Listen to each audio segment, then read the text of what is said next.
सारिका ऑफिसमधून घरी आल्यावर तिला तिची नणंद रुपाली लाल अनारकली ड्रेस घालून हॉलमध्ये बसलेली दिसली.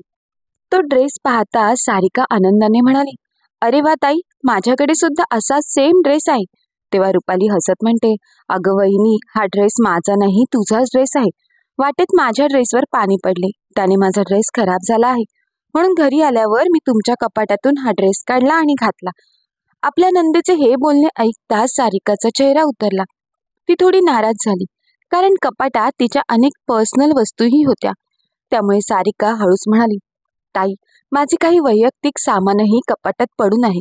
तुम्ही माझ्या येण्याची वाट पाहिली असती किंवा आईची एखादी साडी नेसली असती तर बरे झाले असते." त्यावर रुपाली रागातच म्हणाली, "हे बघ वहिनी, जास्त डोकं चालवू नकोस. लग्ना अगोदर ही खोली माझीच होती आणि अजून सुद्धा या घरावर माझाच अधिकार आहे. त्यामुळे मी कधीही कोणाच्याही खोलीत जाऊ शकते. त्यासाठी मला तुझी परमिशन घेण्याची गरज नाही." तेव्हा सारिकाच्या सासूबाई कविताताई सुद्धा म्हणू लागल्या, "अगं सुनबाई, माझी मुलगी तुझा असा कोणता खजिना घेऊन पळून गेली आहे? माझ्या मुलीने एक ड्रेसच तर काढला आहे ना." सारिकाला आपल्या सासूबाईंचे हे असे बोलणे अजिबात आवडले नाही. पण त्यावेळी सारिका काहीच बोलली नाही. पण दुसऱ्या दिवशी जेव्हा सारिकाने आपल्या मुलाला वेदला स्कूलला पाठवले, त्यानंतर ती जेव्हा ऑफिसला जायला निघाली तेव्हा ती आपल्या नवऱ्याला समीरला म्हणाली की मला असे वाटते की माझ्या कपाटाला कुलूप लावून ऑफिसला जावे. तुम्हाला तर माहीतच आहे की माझ्या कपाटामध्ये आपले खूप सारे पर्सनल सामान आहे आणि रुपालीताई जेव्हा माहेरी येतात तेव्हा माझं कपाट चेक करून कोणतीही वस्तू काढतात. त्यावेळी सारिकाची सासू तिच्या खोलीच्या बाहेर कान लावून उभी होती.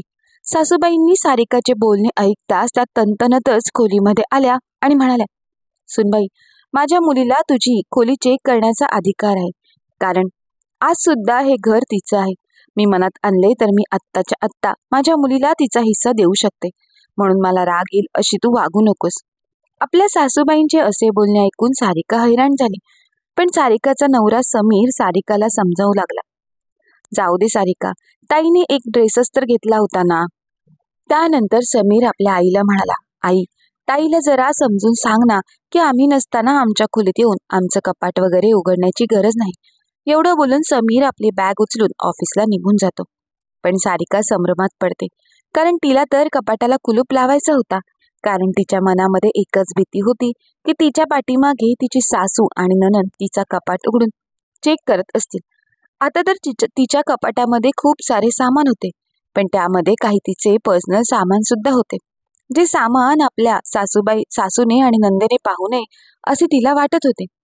पण तिच्या सासूची आणि नंदेची सवय एवढी खराब होती की त्या सारिका ऑफिसला गेली की तिची खोली चेक करत असायच्या. सुनबाईने आपल्या नकळत कोणकोणत्या वस्तू खरेदी केल्या आहेत का, तिने कोणती वस्तू कुठे ठेवली आहे, कारण जेव्हाही सारिकाची नणंद रुपाली माहेरी यायची त्या दिवसात सारिका ऑफिसवरून घरी यायची तेव्हा तिची खोली नेहमीच अस्ताव्यस्त असायची. त्यावरून तिला समजायचे की आपल्या खोलीमध्ये कोणीतरी आले होते. सारिकाला असे आवडत नव्हते. तिला राग यायचा. मग ती स्वतःच विचार करू लागायची, जर का हे असंच घडत राहिलं तर एक ना एक दिवस माझी सहनशक्ती संपेल आणि मोठा स्फोट होईल. एक दिवस सारिका ऑफिसवरून घरी आली तेव्हा तिच्या सासूबाई हॉलमध्ये सोफ्यावर बसल्या होत्या. तेव्हा सारिका आपल्या सासूबाईंना काहीही न बोलता सरळ आपल्या खोलीत घेऊन गेली. तिने पाहिलं तर तिचा कपाट पूर्णपणे बंद नव्हता. म्हणून तिने कपाट उघडून पाहिला तर ती हे पाहून हैराण झाली की तिचा ज्वेलरी बॉक्स उघडाच होता. म्हणून ती परत हॉलमध्ये आपल्या सासूबाईंजवळ आली. त्यांना म्हणाली, "आई, रुपालीताई घरी आल्या होत्या का?" त्यावर सारिकाच्या सासूबाई म्हणाल्या, "हो, रुपाली तर आली होती." तेव्हा सारिका परेशान होऊन म्हणाली, "आई, माझ्या ज्वेलरीचा बॉक्स उघडाच कसा?" त्यावर सारिकाच्या सासूबाई म्हणाल्या, "सुनबाई, तुझ्या नंदेला कोणत्या तरी पार्टीला जायचे होते आणि तिला तुझा एक हार आवडला, त्यामुळे रुपाली तो हार घालून गेली." हे ऐकून सारिका खूपच हैराण झाली. ती म्हणाली, "आई, हे चुकीचं आहे. रुपालीताई जेव्हा केव्हा माहेरी येतात तेव्हा नेहमीच माझं कपाट का चेक करतात? तो हार मागच्याच आठवड्यात माझ्या आईने मला दिला होता. तुम्हा लोकांना त्या हाराविषयी काहीच माहीत नव्हते. तो माझ्या आईचा हार आहे. तिने मोठ्या प्रेमाने तो माझ्यासाठी ठेवला होता. तुम्ही मला एकदा विचारायला तर हवे होते ना. असे माझ्या पाठीमागे माझी खोली चेक करणे चांगली गोष्ट नाही." तेव्हा सारिकाची सासू रागातच म्हणाली, "सुनबाई, तुझ्या नंदेला तुझ्या मागे तुझी खोली चेक करण्याचा हक्क आहे. अगं, ह्या घरावर तिचा सुद्धा अधिकार आहे आणि मी तिचा हिस्सा तिला देऊ शकते. मग तुला समजेल आणि तुला एवढीच प्रायव्हसीची भूक आहे ना, तर माझ्या घरातून बाहेर पड. सारिकाच्या सासूबाई नेहमीच तिला अशी धमकी देत होत्या, पण सारिकाने कधीच आपल्या सासूबाईंना उलट उत्तर दिले नव्हते. पण आज सारिकाला सहन झाले नाही म्हणून तिने आपल्या सासूबाईंना उत्तर दिले. ती म्हणाली, आई, तुम्ही मला नेहमीच अशी धमकी देत असता की मी माझ्या मुलीला ह्या घराचा अर्धा हिस्सा देईन, पण मी तर म्हणते ताईंना अर्धा नाही तर पूर्ण घर द्या आणि त्यांच्याकडून तुमची सेवा सुद्धा करून घ्या. मी पण बघतेस, त्या आपले सासर सोडून तुमची सेवा करण्यासाठी इकडे येतात की तुम्हाला घेऊन त्यांच्या सासरी जातात.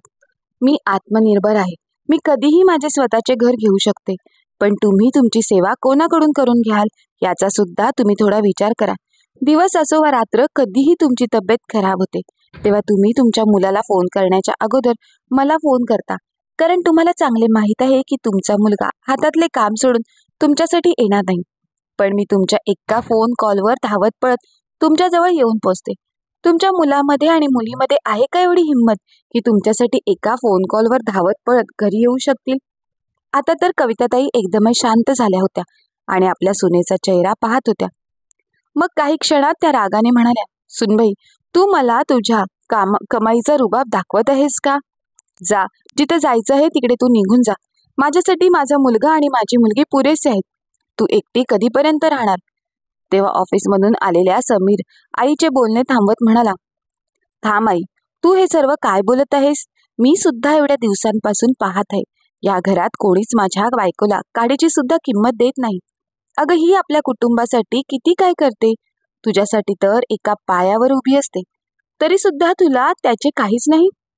आता आज काय झाले?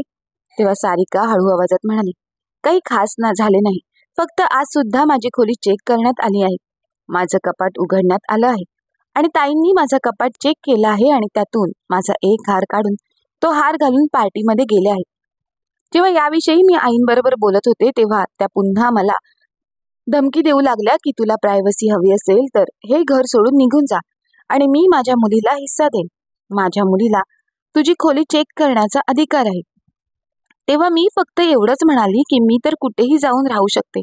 तेव्हा समीर रागातच म्हणाला, आई, हे सर्व काय आहे? माझी बायको जर इथून गेली तर मला सुद्धा मजबुरीने तिच्यासोबत जावं लागेल, कारण मी माझी बायको आणि मुलीशिवाय राहू शकत नाही. आणि इथे चुकी तुझी आहे. जर माझी बायको तिचे सर्व कर्तव्य अगदी चोखपणे पार पाडत आहे तर तू तिच्यासोबत प्रेमाने नाही का राहू शकत? आत्या सुद्धा माहेरी यायची. जर तिने तुझ्या खोलीत जाऊन तुझे सर्व सामान चेक केले असते तर ते तुला आवडले असते का? घरावर कुटुंबातील प्रत्येक सदस्याचा हक्क असतोच. याचा अर्थ असा नाही की कोणीही कोणाच्याही पर्सनल सामानाशी छेडछाणी करेल. आणि मान्य केले की ताईचा या घरावर अधिकार आहे, परंतु कमीत कमी आमचे बेडरूम तरी आमची पर्सनल स्पेस आहे ना, त्यावर ताईचा काय अधिकार? तेव्हा कविताताई थोड्या नरम स्वरात म्हणाल्या, अरे बाळा, तू वाईट का वाटून घेत आहेस? लग्ना अगोदर ती खोली तुझ्या ताईचीच होती ना, त्यामुळे आज सुद्धा ती त्याच अधिकारानेच त्या खोलीमध्ये जाते आणि तिथे गेल्यानंतर तिला एखादी गोष्ट आवडली आणि तिने घेतली तर त्यात चुकीचे असे काय आहे?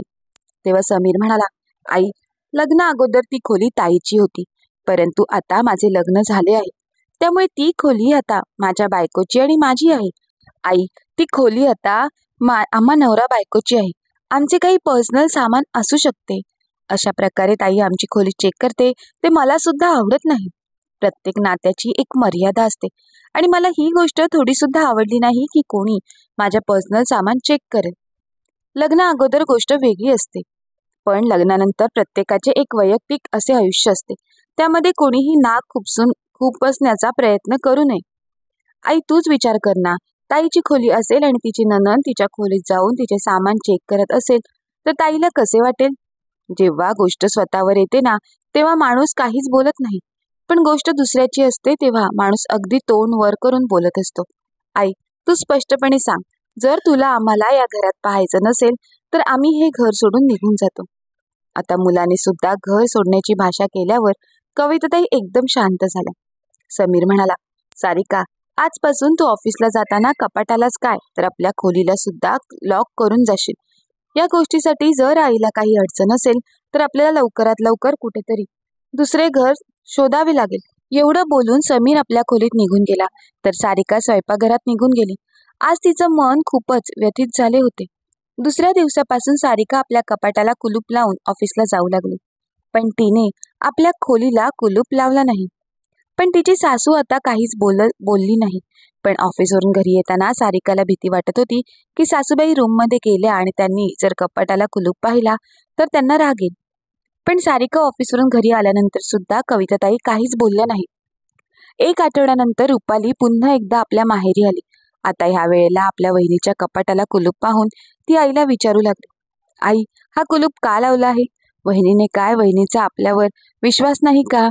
तेव्हा कविताताई हळू आवाजात म्हणाल्या, बाळा, आता हे सर्व सोड. जेव्हा तुझी वहिनी घरात असेल तेव्हा तुला काय हवं असेल ते तिच्याकडे माग.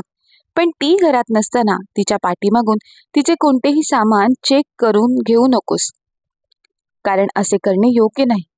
जर तुझी नणंद सुद्धा तुझ्या खोलीत जाऊन अशीच तुझ्या नकळत कोणती वस्तू घेऊन लागली तर ते तुला आवडणार नाही ना. इथे सुद्धा तेच होत आहे. सुरुवातीला तर मी तुला साथ दिली, पण या गोष्टीवरून समीर सुद्धा एवढा नाराज झाला आहे की तो घर सोडून जाण्याची भाषा करत आहे. आता तुझ्या थोड्याशा हौशी मौजीसाठी मी माझे म्हातारपण तर खराब करू शकत नाही ना. जर माझा मुलगा आणि सून मला सोडून गेले तर तू माझी देखभाल करण्यासाठी इथे थांबशील का? किंवा तू मला तुझ्या सासरी घेऊन जाशील का? तेव्हा रुपाली काही न बोलता आपली मान खाली घालते. तेव्हा कविताताई म्हणतात, गोष्ट मला सुद्धा थोडी समजू लागली आहे. पण आपल्याला आपले नाते मजबूत बनवायचे असेल तर प्रत्येकाच्या मनाचा विचार करायलाच हवा ना. असे होत नाही की आपल्या आनंदासाठी आणि स्वार्थासाठी आपल्याच कुटुंबातील लोकांना विनाकारण किती परेशान करत राहायचे. आणि मागच्या आठवड्यात तू सुनबाईचा जो हार घेऊन गेली होतीस तो परत कधी देणार आहेस? तेव्हा रुपाली गंभीर स्वरात म्हणाली, लवकरच आणून दे नाही. त्यानंतर रुपाली तिथे जास्त वेळ थांबली नाही, कारण तिला सुद्धा ही गोष्ट वाईट वाटली होती. पण कविताताईंना समजून चुकले होते की आपण आपल्या मुलाबरोबर आणि सुनेबरोबर चांगले वागलो तरच आपले म्हातारपण आपण सुखा समाधानाने जगू शकतो. नाहीतर आजकालच्या जमान्यात मुलगा आणि सून आपली वेगळी चूल कोणत्याही क्षणी मांडू शकतात. मित्र आणि मैत्रिणींनो, तुम्हाला जर का ही कथा आवडली असेल तर या कथेला लाईक करा, शेअर करा. आणि अशाच नवनवीन कथा ऐकण्यासाठी तुम्ही अजूनही आपल्या चॅनलला सबस्क्राईब केलं नसेल तर मात्र सबस्क्राईब करायला विसरू नका. भेटूया अशाच नवीन कथांसह. धन्यवाद.